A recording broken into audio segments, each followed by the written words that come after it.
जी नमस्कार। नमस्कार sir. Sir क्या नाम है आपका? मेरा नाम हरनाम कश्यप है सर। हरनाम जी कहाँ से आए हैं आप? मैं डिस्ट्रिक्ट मंडी हिमाचल प्रदेश से हूँ सर। सर क्या करते हैं आप? मैं पहले आर्मी में था, अभी रिटायर लाइफ व्यतीत कर रहे हैं अभी। संत रामपाल जी महाराज से नाम दीक्षा लेने से पहले क्या भक्ति साधना करते थे आप? मैं संत रामपाल जी महाराज जी से दीक्षा लेने से पहले देव देवताओं की भक्ति करता था और सबसे ज़्यादा मैं शिव जी को मानता था। और उनके मैंने लगभग लोग बताते हैं कि 17 व्रत करने से क्या है, उनका अनुष्ठान करने से जो है काफ़ी लाभ प्राप्त होते हैं। तो मेरे जो हर बंदा मतलब लालची टाइप था मैं, तो मैं सोचता था कि मतलब मेरे को ज़्यादा लाभ होना चाहिए। तो मैंने क्या है 17 की जगह 34 मतलब 34 व्रत किए थे।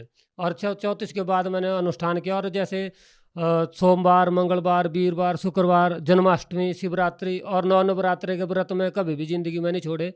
हर बार करता था जितनी बार भी होते थे। सर जैसा कि आपने बताया कि आप हिंदू धर्म की पारंपरिक पूजाओं को बड़ी श्रद्धा और आदर के साथ करते थे, तो हम आपसे ये जानना चाहेंगे कि फिर आपको संत रामपाल जी महाराज जी से नाम दीक्षा लेने की क्या जरूरत आन पड़ी? जी, मैं भी पहले मतलब संत रामपाल जी महाराज क्या किसी भी संत के ऊपर विश्वास नहीं करता था। लेकिन मैं जब पूजाएँ करता था बहुत सारी, जैसे मम्मी पापा की मतलब मैं पूजा करता था, मम्मी पापा को ही भगवान मानता था और सभी देव देवताओं की पूजा भी करता था। तो मेरे एक दोस्त थे आर्मी में, वो मेरे को बार-बार बोलते थे कि हरनाम सिंह जी आप क्या है, एक भक्ति कर लो, एक कश्ती में बैठ जाओ। आप इतनी अलग-अलग कश्तियों में बैठ के पार नहीं हो सकते। तो उन चीज़ों को देख के मेरे मतलब मन में बार-बार क्वेश्चन उठता था। तो जब जैसे धीरे-धीरे मेरे भी मन में इच्छा हुई कि मैं एक परमात्मा कौन है उसको जानूँ और उसकी भक्ति करूँ। उसी दौरान मेरे बड़े भाई जी ने संत रामपाल जी महाराज से दीक्षा ले रखी थी और मैंने उनका काफ़ी विरोध भी किया 1 साल 1 महीना भर। लगभग मैंने उनको बहुत सारी गालियाँ भी दी, बहुत सारे मतलब हमारे घर की जैसे स्थिति थी, वो हमारे घर में आज जो प्रचलन था सुबह से शाम तक मतलब अपने मम्मी-पापा के पैर छूना या कोई सुबह-शाम हम जो देव-देवताओं की भजन करते थे, कीर्तन करते थे, वो सब चीज़ें करते थे। लेकिन संत रामपाल जी महाराज के बाद जो भाई मेरे जुड़ गए थे, तो उन्होंने बताया कि ये जो आप साधना कर रहे हैं, इनसे आपको कोई लाभ नहीं होगा, वास्तविक जो लाभ है एक परमात्मा की शरण में जाने से होगा। तो जब मैंने अपने बड़े भाई से वो चीज़ सुनी और गुरु जी के संत रामपाल जी महाराज के सत्संग सुने, तो मैंने देखा कि जो मैं साधना कर रहा हूँ, व्रत कर रहा हूँ, जो भी कर रहा हूँ अभी तक मैंने किया, उसका कहीं भी कोई भी प्रमाण नहीं है। लेकिन संत रामपाल जी महाराज जो भी बता रहे हैं, वो चीज़ प्रमाणित करके बता रहे हैं। हमारी गीता जी में, वेदों में, हर शास्त्र में दिखाते हैं जो आप भक्ति कर रहे हैं, क्यों करनी है, कैसे करनी है, किसकी करनी है। ये सारी चीज़ें संत रामपाल जी महाराज जो प्रमाणित तरीके से बता रहे थे, इसलिए मैं संत रामपाल जी महाराज की शरण में आया। हरनाम सिंह जी, सबसे पहले तो हम आपसे ये जानना चाहेंगे कि हम जिस भी संत रामपाल जी महाराज के शिष्य से मिलते हैं, तो वो बताते हैं कि उनको बहुत सारे लाभ मिलते हैं संत रामपाल जी महाराज से नाम दीक्षा लेने के बाद। तो सबसे पहले तो आपसे हम यही जानना चाहेंगे कि संत रामपाल जी महाराज से नाम दीक्षा लेने के बाद आपको कोई लाभ मिला? संत रामपाल जी महाराज की शरण में आने से मेरे को बहुत सारे लाभ हुए। छोटे-छोटे तो बहुत सारे लाभ होते रहते हैं। पर डे जैसे परमात्मा बताते भी हैं कि जो थूक सूख जाएगा मेरे भक्त का, जो परमात्मा की भक्ति कर रहा है, जिसको 3-4 साल अगर नाम दीक्षा लिए हो गए, तो उसका थूक सूख जाएगा वो भक्ति के लाभ बताते-बताते, लेकिन वो लाभ खत्म नहीं होंगे। इसी प्रकार हमारे साथ भी पर डे हर दिन परमात्मा के कई लाभ होते रहते हैं। लेकिन जो मुख्यतः लाभ है, जैसे शुरू में मेरे जब बच्चे थे, मैं देव-देवताओं के ऊपर बहुत आरूढ़ था, उनकी भक्ति करता था, तो मेरे बच्चों की आँखों में जो है आँसू जो होते हैं, आँखों का जो पानी होता है अंदर ही सूख जाता था। और मैं उसके लिए मंदिर में जाता था या डॉक्टर के पास जाओ, डॉक्टर ने बोला अभी इनकी उम्र छोटी है, इनका ऑपरेशन नहीं हो सकता। तो जैसे मतलब देव देवताओं के पास भी गया कि मैं बच्चों की आंखें ठीक हो, लेकिन वो आंखें ठीक नहीं हुई और उनमें क्या है आंखों में आंसू जम जाते, जैसे पानी जम जाता था। और जैसे सोए उठते थे तो मेरे बीबी को क्या है, उनको मतलब गर्म पानी से, मतलब मैं तो फौज में था, तो मेरी मिसिज को क्या है उसको गर्म पानी करके हाथ से सेक के और फिर उनकी आंखों में घुमाना पड़ता था, जिससे उनकी आंखें खुलती थी। तो मैं इस चीज़ से बहुत ज़्यादा परेशान था, इरिटेट था कि मतलब इतनी साधना करने के बाद भी मैं परेशान हूँ। तो संत रामपाल जी महाराज की शरण में आने से मेरे को पता लगा कि जो लाभ परमात्मा दे सकते हैं वो सब देव देवता नहीं दे सकते। जैसे बताते भी हैं कि सब देव देवता जो है उनका कहना है कि हम उसको जितना व्यक्ति के किस्मत में होता है हम उसको उतना ही दे सकते हैं, उससे अधिक नहीं दे सकते। तो संत रामपाल जी महाराज ने बताया कि मसा बड़े ना तिल गटे, विध ना लिखे जो लेख, और सच्चा सतगुरु मेट कर ऊपर मार दे मेघ। तो परमात्मा ने वो कर्म काट दिया मेरे बच्चों का और उनकी आंखें बिल्कुल साफ हो गई। और संत रामपाल जी महाराज से नाम दीक्षा लेने के बाद आज उनकी आंखों को हमें ना तो कोई दवाई लेनी पड़ी, ना उसका कोई इलाज कराना पड़ा, और संत रामपाल जी महाराज की दया से आज उनकी आंखें बिल्कुल ठीक है। और दूसरा लाभ ये है, जैसे मेरे को मैं बहुत इच्छा थी जानने की कि मैं मेरी कितनी आयु है।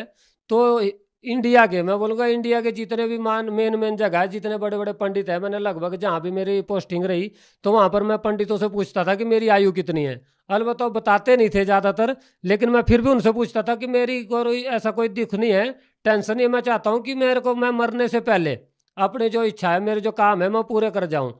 तो मैं उनको पूछता था, वो मेरे को बोलते थे आप अल्पायु हैं और लगभग 35 ईयर्स आपकी एज है। तो एक दिन मैं कहीं जा रहा था और मेरे घर में मेरे घर वाले भी साथ थे, मेरे जीजा जी भी थे, और रास्ते में हम बातें करते जा रहे थे। वो बता रहे थे कि यार कहीं देखना, आराम से गाड़ी चलाना, आपको नींद ना आ जाए। तो मैं उनको बताया मैं फौजी आदमी हूँ और मेरे को नींद नहीं आती। और कुछ देर बाद देखो, सुबह के 4 बजे का लगभग टाइम था, तो मेरी एकदम आँख लग गई। और गाड़ी चलाते, मैं थोड़ा तेज़ चलाता हूँ गाड़ी, तो लगभग 100 की स्पीड से गाड़ी चल रही थी जब मैं आज जगा हुआ था। तो जब मैं आँख मेरे लग गई तो जाहिर सी बात है कि मेरी स्पीड भी बढ़ी होगी, और मेरी जो गाड़ी है वो मेरी साइड को छोड़कर दूसरी साइड में निकल गई, और दूसरी साइड से भी बाहर चली गई, मतलब जो अपोजिट साइड में चली गई। और वहाँ पर क्या अचानक ऐसा लगा मेरे को जैसे आगे कोई, जैसे भैंस बांधते हैं, बहुत सारी भैंस बांधने के लिए बहुत सारे खूंटे गाड़ रखे हो किसी ने, तो उसके ऊपर मेरी गाड़ी चढ़ गई। तो उस टाइम तो चलो बच गए, जैसे भी लगा कि संत रामपाल जी महाराज ने आज हमें बचा लिया, लेकिन इतना मतलब विश्वास नहीं हुआ। फिर वहाँ से निकल गए, जब हम सफ़र पूरा कर लिया जहाँ हम गए थे किसी काम से, तो काम करके जब हम वापस आ रहे थे तो मेरे जीजा के मन में ख्याल आया, तो उन्होंने मेरे को बोला वे देखते हैं आज तूने कहाँ रात को खूंटे तोड़े हैं। तो बोला मैं सोता ही नहीं।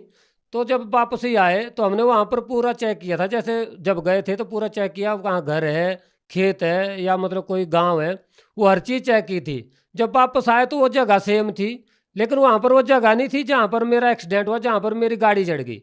जो खूंटे थे वो वहाँ पर प्रेजेंट नहीं थे, और जो वहाँ जगह थी वो भी वहाँ प्रेजेंट नहीं। हमने देखा भी यहाँ कोई खुदाई तो नहीं हो गई है, तो वो खुदाई भी नहीं हुई थी। तो इसका मतलब ये है सीधा सीधा कि जो मेरी 35 ईयर्स उस दिन पूरी हुई थी और मेरे मृत्यु होनी थी, वो संत रामपाल जी महाराज की दया से मेरे को जीवन दान मिला, और मेरी आयु बढ़ी। आज संत रामपाल जी महाराज से मेरी आयु का जो मेरे को जीवन दान मिला, मेरे को वो संत रामपाल जी महाराज की दया से मिला।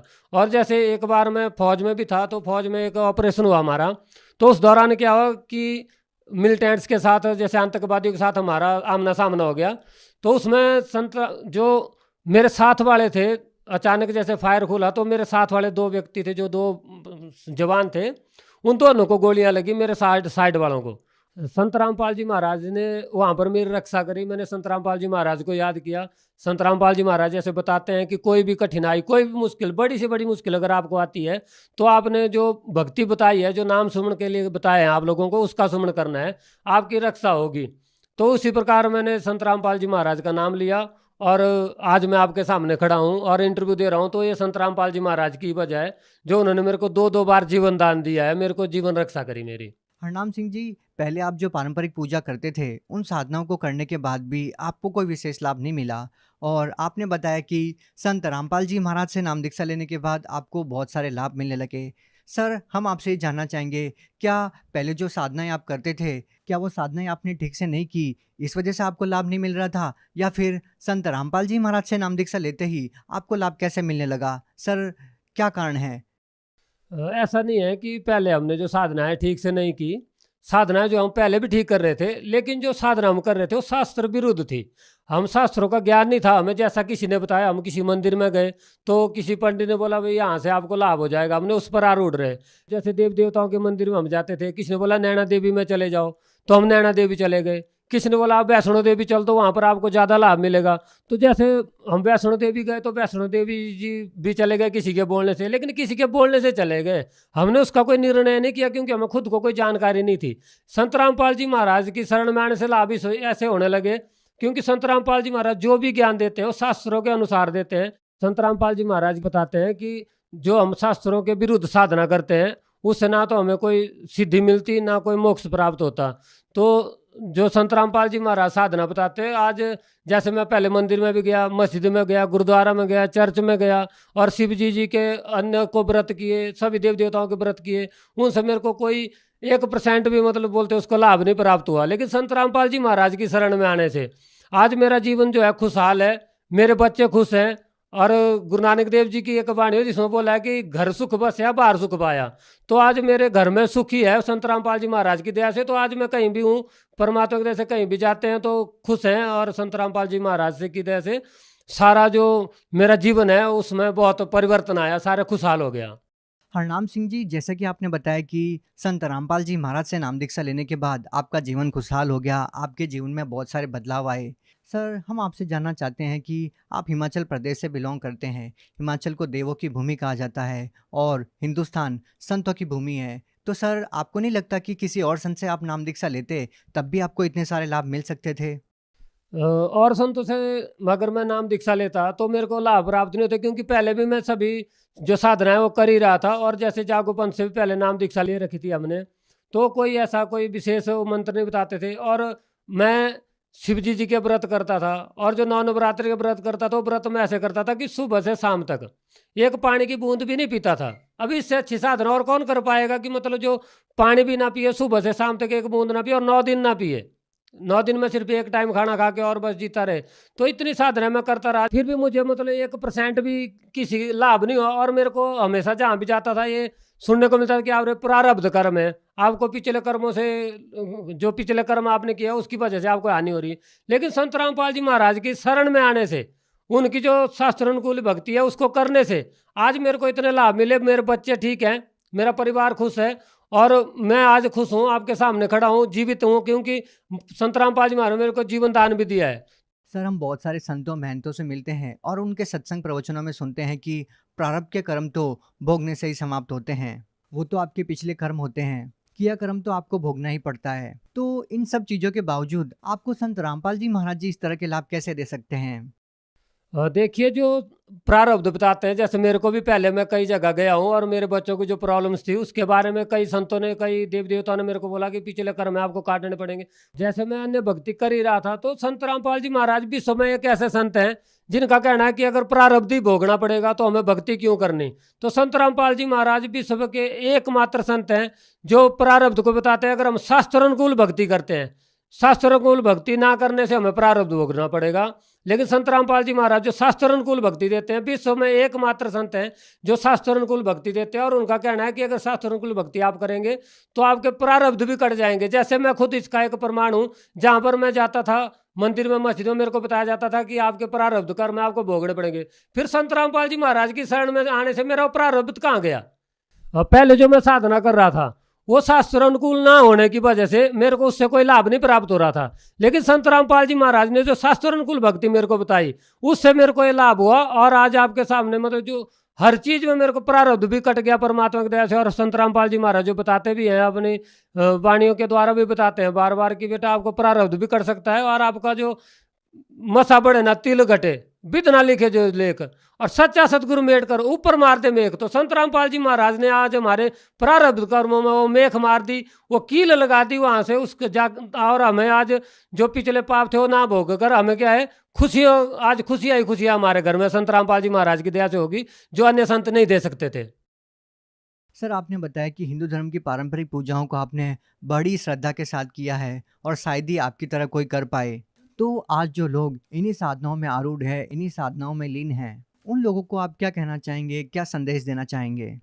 मैं उनको ये कहना चाहूँगा कि जो पारंपरिक साधनाएं जो हम कर रहे थे पहले से करे, जैसे मैं भी कर रहा था, किसी ने मंदिर में बोला जाने के लिए मंदिर में गया, मस्जिद में बोला मस्जिद में गया, और चर्च में बोला चर्च में भी गया, तो आप लोग भी वही साधनाएं करते रहेंगे, पिछली जो आरूढ़ता के ऊपर चलते रहेंगे।